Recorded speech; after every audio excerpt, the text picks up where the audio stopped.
বন্ধ করে দেওয়া হলো, আর জান্নাতের সব দরজা, আসমানের দরজা সব খুলে দেওয়া হলো, রহমতের সব দরজা খুলে দেওয়া হলো। কত বড় কথা! তাহলে এতদিন পর্যন্ত জাহান্নামের দরজা সব খোলা ছিল, কয়েদিরা শাস্তি ভোগ করতেছিল। আমার আপনার পিতা মাতা যারা আছে, আত্মীয় স্বজন যারা যারা দুনিয়া ছেড়ে যারা চলে গেছে, যারা বন্দী আছে কবর জগতে, তারা তারা কবরের শাস্তি যারা ভোগ করছে, সবগুলো আজকে আল্লাহ রাব্বুল আলামিন মাহে রমজানের বরকতে আজকে বন্ধ করে দিলেন। সুবহানাল্লাহ। আর প্রতি রাত্রে যেমন বিভিন্ন রাষ্ট্রে আছে, রমজান মাস আসলে সৌদিতে আছে অনেক কয়েদিকে তারা বেকসুর খালাস দিয়ে থাকে মাহে রমজানের বরকতে এবং খাতিরে। ঠিক আল্লাহ রাব্বুল আলামিন ঠিক মাহে রমজান আসলে অসংখ্য জাহান্নামী কবরবাসীকে আল্লাহ তাবারক ওয়া তাআলা এই মাহে রমজানের মাসেই তাদেরকে একেবারে ছুটি ঘোষণা করে মুক্ত করে দেওয়া। সুবহানাল্লাহ। জেল থেকে মুক্তি পেয়ে যায় তারা। কে পাবে কে পাবে না? আমার আপনার পিতা মাতা আপনার জন্য আমার জন্য চেয়ে আছে, যাদের জমিতে আমরা বসবাস করছি, যাদের ঘরে বসবাস করছি, যাদের জমির ফসল আমরা খাচ্ছি, যাদের গাছ গাছালির ফসল আমরা খাচ্ছি, ফল ফলাদি খাচ্ছি, সে আব্বা মা কি অবস্থায় আছে দেখার কারো কোনো সুযোগ নাই, কোনো জানারও কোনো সুযোগ নাই।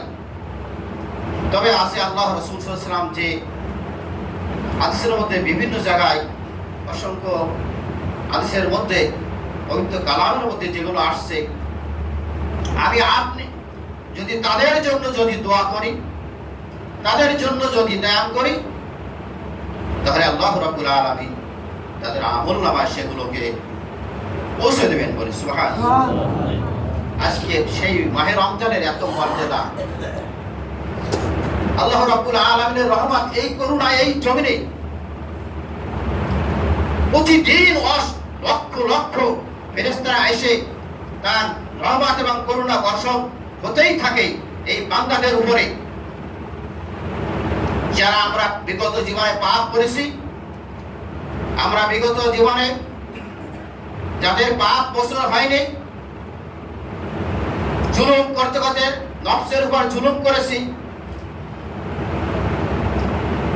সাহাবায়ে কেরামদের মধ্যে যদি একটা সামান্য গুনাহ করত, সেই গুনাহ করার কারণে তাদের এত তারা লজ্জিত হতো এই পাপের কারণে, যে কি করে কিয়ামতের ময়দানে কবরে এই গুনাহ নিয়ে যাব, কি জবাব দেব আমি ফেরেশতাদের কাছে, আল্লাহর কাছে? এই গুনাহ তো নিয়ে যাওয়া যাবে না, এই গুনাহ দুনিয়া থেকে মুছে যেতে হবে।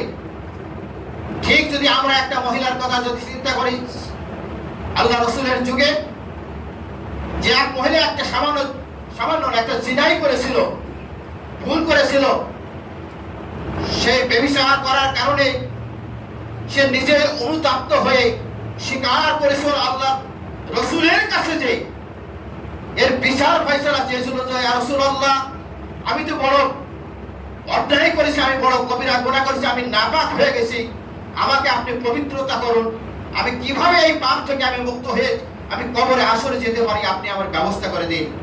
আল্লাহ রাসূল সাল্লাল্লাহু আলাইহি ওয়াসাল্লাম সেখানে ফয়সালা দিয়েছিলেন যে তোমার গর্ভে যখন সন্তান এসেছে, এই সন্তান কেন দোষ করে নাই, অতএব তুমি এই সন্তান ভূমিষ্ঠ হোক, তারপরে তোমার আমি ফয়সালা করে দেবো, বিচার করে দেবো, ফতোয়া দিয়ে দেবো। মহিলা এরকম কান্না করতে করতে যে 10 মাস পরে যার সন্তান ভূমিষ্ঠ হলো, সন্তান শিশু সন্তানকে কোলে করে নিয়ে আল্লাহ রাসূল সাল্লাল্লাহু আলাইহি ওয়াসাল্লামের দরবারে এসে হাজির বলেন, ইয়া রাসূলুল্লাহ, যে আমার সন্তান ভূমিষ্ঠ হয়েছে, আপনি আমাকে বিচার করে দিন। আমি আমার যে পাপ করেছি, এই পাপ নিয়ে আমি কবরে যেতে চাই না, আমার যে শাস্তি হয় দিন। আল্লাহ রাসূল সাল্লাল্লাহু আলাইহি ওয়াসাল্লাম বলেন, তোমার সন্তানের হক রয়েছে তোমার বুকের দুধ খাওয়ার, সে বুকের দুধ খাওয়া ছাড়া সে কিছুতেই বাঁচতে পারবে না। অতএব তুমি যাও, যতদিন পর্যন্ত অর্থাৎ 2.5 বছর পর্যন্ত তোমার এই ছেলে দুধ খাবে, তোমার অধিকার আছে। এরপরে যখন সে বাইরের কোনো খাবার খেতে শুরু করবে, তখন আসে তোমার বিচার আমি করে দেব। সেভাবে আসলে যখন তার সন্তান আবার কিছু সে রুটি খাতায় খেতে শিখলো, ওই রুটি খাওয়া অবস্থায় করে করে আল্লাহ রাসূলের দরবারে এসে বললেন, ইয়া রাসূলুল্লাহ, দেখেন আমার সন্তান এখন বাইরের খাবার খেতে পারে, দুধ খাওয়া লাগে না। আল্লাহ রাসূল সাল্লাল্লাহু আলাইহি ওয়াসাল্লাম ফতোয়া দিলেন, যাও সাহাবারা এই সন্তানকে একজনে কোলে দিয়ে এই তার মাকে ওই মরু ময়দানে নিয়ে তাকে ওই গর্ত করে পুঁতে কবর পর্যন্ত পুড়ে তাকে পাথর মেরে এই পৃথিবীটাকে শেষ করে দিতে হবে, মেরে ফেলতে হবে, তাহলেই তার পাপ ক্ষমা হবে। মহিলা মেনেই নিয়ে সেই ফয়সালা মেনে নিয়েছিল। এভাবে পাথর মেরে তাকে দুনিয়া থেকে তাকে শেষ করেছিল। পাথরের আঘাতে একটু রক্ত বা একটু ঘিলু মাখার ঘিলু আসে এক সাহাবার কাপড়ে লেগেছিল। এক সাহাবা ধিক্কার দিয়ে বলেছিল, এ রক্ত তো এক মগজ তো এক নাপাক মহিলার রক্ত। আল্লাহ রাসূলের কাছে কবর গেলে আল্লাহ রাসূল ধমক দিয়ে বললেন, জানো তুমি এই মহিলাকে তুমি নাপাক বললে, এই মুসলিম মহিলা এই পাপের জন্য এমন তওবা করেছে যে তওবার কারণে তার তওবা আল্লাহর আরশে আজিমে পৌঁছে গেছে, সে একেবারে পবিত্র হয়ে গেছে, চলে গেছে, সে আখিরাতে সে একেবারে জান্নাতে চলে গেল। সুবহানাল্লাহ। আমি আপনি পাপ করেছি, সেই পাপকে মুছার জন্য এত বড় শাস্তি নয় আমার আপনার জন্য দরবারে এসেছে একটি মাসের সিয়াম, যে সিয়ামে আমার আপনার পাপকে বিগত জীবনে সকল পাপকে মানসামা রমাজান ঈমানা ওয়া ইহতিসাবান গুফরা লাহু মা তাকদ্দামা মিন জামহি, যে সিয়াম রাখলে একটা সিয়াম রাখলে আপনার বিগত জীবনের সকল গুনাহ মাফ করে দেওয়া হবে। সুবহানাল্লাহ। যত গুনাহ আছে সগীরা কবিরা সকল গুনাহ। এরপরে বলেছে লাইলাতুল কদরে যদি আমরা তারাবি পড়ি, যদি জামাতের সঙ্গে পড়ি বা দলীয় জাগি, তাহলে আমার আপনার জীবনের সব গুনাহ মাফ হয়ে যায়। শেষে আল্লাহ রাসূল সাল্লাল্লাহু আলাইহি ওয়াসাল্লাম বলেছেন, ওয়ামান কামা লাইলাতুল কদরে ঈমানা ওয়া ইহতিসাবান গুফরা লাহু মা তাকদ্দামা মিন জামহি। আল্লাহ রাসূল সাল্লাল্লাহু আলাইহি ওয়াসাল্লাম বলেন, সব আমার সাহাবারা আমার বান্দারা এত কষ্ট করেছে, তাদেরকে রমজানে এত আমি বরকত দিয়েছি যে একটা টাকা দান করে 10 থেকে 700 গুণ বৃদ্ধি পায়। সুবহানাল্লাহ। কুল আমাল ইবনে আদম ইউসাফুল হাসানাতু বিআশরি আমসাল ইলা সাবিয়াত জাবিন ক্বাল আল্লাহু তাআলা ইল্লা সাওম। আল্লাহ রাসূল সাল্লাল্লাহু আলাইহি ওয়াসাল্লাম বলেন যে আমার বান্দারা এই মাসে সিয়াম মাসে যদি একটা টাকা দান করে, একটা টাকা নেকি নয়, তাদেরকে 700 গুণ বৃদ্ধি করা হয়। বলুন সুবহানাল্লাহ। শুধু তাই না, রমজানে ইল্লা সাওম বলছে রমজান মাস ছাড়া, রমজান মাসে এটা না। ফাইন্নাহু লিওয়ানা জিবিহি, সিয়ামটা একমাত্র খাস করে আমি আল্লাহ জন্য তারা রেখেছে, এর যাজা 700 গুণ নাই। এর যাজা আমি যে কি দেব না আমি জানি, আমি তাদের জন্য আমি তৈরি করেছি, আমি স্বয়ং নিজ হাতে তাদেরকে আমার দ্বিধারের সময়ের পুরস্কার দেব। সুবহানাল্লাহ। এই সেই সিয়ামের মাস চলে যাচ্ছে আমার সামনের থেকে, বিদায় নিতে চলেছে। আমরা কি পেরেছি আমাদের জীবনের ভুলগুলো শুধরে নিতে? পেরেছি কি আমরা জীবনের যত গুনাহ করেছি, যত অন্যায় করেছি, অশ্লীল করেছি, পাপ করেছি, সবকে মাফ করে নিতে? আসুন, এই অনুভূতির মাস, এই পাক বছরের মাস আমার আপনার সামনে চলে আসছে, চলে যাচ্ছে রমজান। তাই তো আল্লাহ রাসূল বলেছিলেন যে রমজান মাস ভালো, তার জীবনের গুনাহ খাতা সে মাফ করে নিতে পারলো না, এর সে হতভাগা, এর সে মাহরুম ব্যক্তি পৃথিবীতে আর কেউ নাই, সে ধ্বংস হোক। তাহলে সিয়াম চলে যাবে, আমার আপনার জীবন থেকে পাপ মোচন করতেই হবে। তাহলে এভাবে আল্লাহ রাসূল সাল্লাল্লাহু আলাইহি ওয়াসাল্লাম এভাবে সিয়ামের মর্যাদা অনেক অনেক হাদিসের মধ্যে আলোচনা করেছে। দীর্ঘ সময় আলোচনা করলেও শেষ হবে না।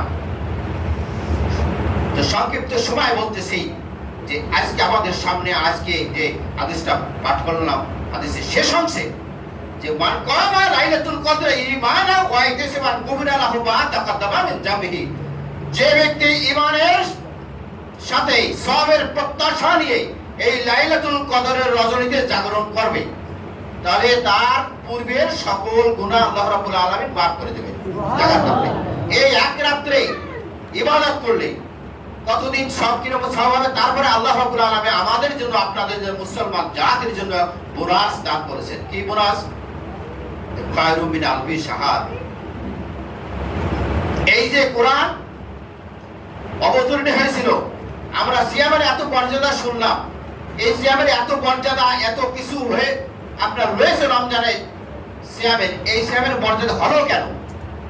কি কারণে? আমাদের শেষ নবী মুহাম্মদ সাল্লাল্লাহু আলাইহি ওয়াসাল্লাম নবুয়ত আসার আগে তিনি নবীও ছিলেন না, রাসূলও ছিলেন না, তিনি ছিলেন একজন সাধারণ আমার আপনার মতো সেম মর্যাদার একজন মানুষ। যখন তার উপরে এই পবিত্র মহাগ্রন্থ আল কোরআন আসে, নাজিল হলো, ইকরা বিসমি রাব্বিকাল্লাযী খালাক, তখন তার পদমর্যাদা কি হলো? নবী এবং রাসূল হয়ে গেল। সুবহানাল্লাহ। এটা যদি না আসতো, কোরআন যদি তার উপর নাজিল না হতো, তাহলে নবী হতেন না, রাসূল হতেন না। তাহলে এই যে কোরআন সবচেয়ে বড় ঐশ্বরিক বাণী, পৃথিবীতে যত গ্রন্থ এসেছে নাজিল হয়েছে তার মধ্যে সর্বশ্রেষ্ঠ মহাগ্রন্থ, মর্যাদাপূর্ণ, বরকতময়, আপনার আমার জীবনের গাইডলাইন, মুক্তির দিশারি একমাত্র মহাগ্রন্থ আল কোরআন, যে কোরআন আমার আপনার জন্য কিয়ামতের ময়দানে সুপারিশ করবে। আল্লাহ রাসূল সাল্লাল্লাহু আলাইহি ওয়াসাল্লাম বাইহাকী শরীফের মধ্যে বলেছে যে কিয়ামতের ময়দানে দুইটা জিনিসই আমার আপনার জন্য শাফায়াত করবে।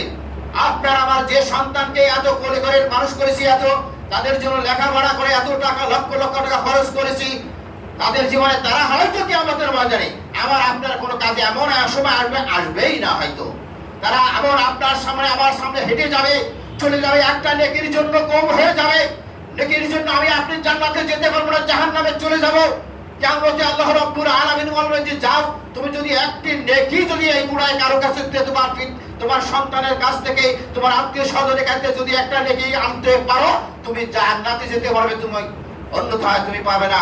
একটা নেকির জন্য আসরের ময়দানে এসে ঘুরতে ঘুরতে 50,000 বছর ধরে এভাবে তালাশ করতে থাকবে তার পিতা মাতা, তার সন্তান সন্ততির জন্য ঘুরে বেড়াবে আত্মীয় স্বজনের কাছে, কি আসরে আমার একটা মাত্র নেকি দাও, একটা নেকির জন্য আমি জাহান্নামে চলে যাচ্ছি, আমি একটা নেকি হলে আমি পার হতে পারি।